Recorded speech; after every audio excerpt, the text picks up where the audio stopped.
Баршаңызға қайырлы күн достар. Бүгін осындай ассорти компот, яғни алма мен слива қосылған және бөлек алмұрттан жасалатын компоттың рецептісімен бөліскім келеді.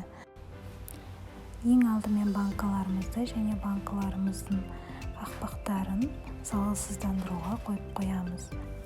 Және де кастрюльге компотқа құятын суымызды қайнатуға қойып қоямыз.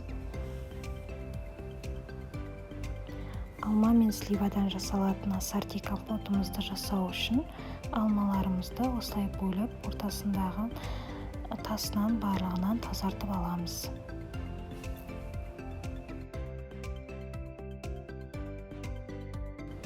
Залалсыздандырылған ыстықтай банкаларымызға компотымыздың сливасын және де алмаларын салатын боламыз.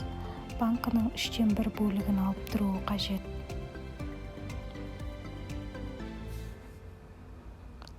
Әрбір банкіге 200 грамм қант саламыз.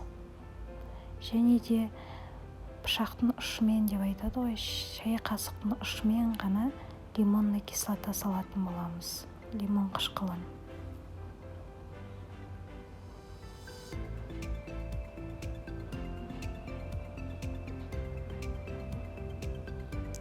Кастрюльдегі қайнап тұрған ыстықтай суымызды құйып, әбден толтырып, бетін крышкасымен жабамыз. Менде мына жерде бұрандалы қақпақ, бірақ сіздерде егер закрывашкамен жабылатын болса, сонымен де жаба беруіңізге болады. Ешқандай айырмашылығы жоқ. Банкының қақпағын жапқаннан кейін банкымызды осылай қойып, жан-жағына қанты толықтай ерігенше шайқаймыз және бетін төмен қаратып қоямыз. Басқа банкаларды да дәл солай жауып тастаймыз.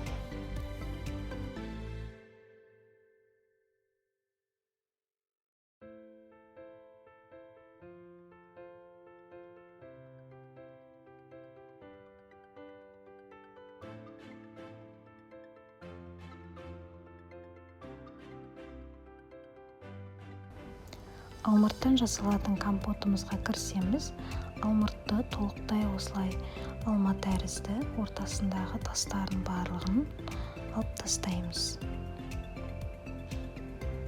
Менікі шағын ғана алмұрт, сол себептен 4 бөлікке бөлдім.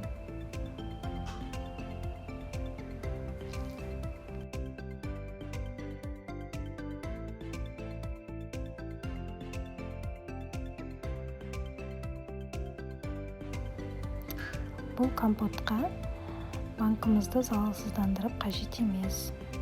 Тек қана крышкасын залалсыздандыруға қойып қоясыздар. Алмұртты 2 банкаға 1/3 бөлігіне жеткенше толтырып саламыз. Ішіне ыстықтай қайнап тұрған суымызды құямыз. Жартылай құямыз. Крышкасын жауып 10 минутқа бөлме температурасына қалдырамыз. Егер сіздер осылай жабатын болсаңыздар, іші компотыңыздың мөп-мөлдір болып шығады суы. Қоқымдардың барлығы осы сумен кетіп қалады. Бұл су бізге қажет емес, оны төгіп тастаймыз.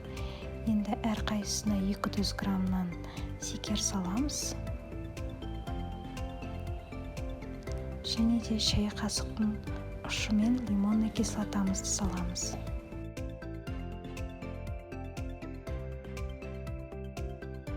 Қайнап тұрған суды бетіне дейін толтырып, крышкасын жауып тастаймыз.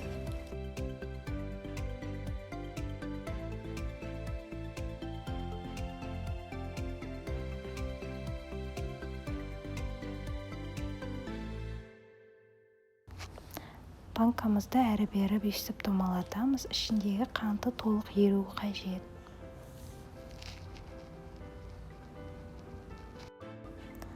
Достар, менің арнама жазылып, лайк басып, комментария жазуды ұмытпаңыздар. Алдағы уақытта тағы да рецепттер салатын боламын.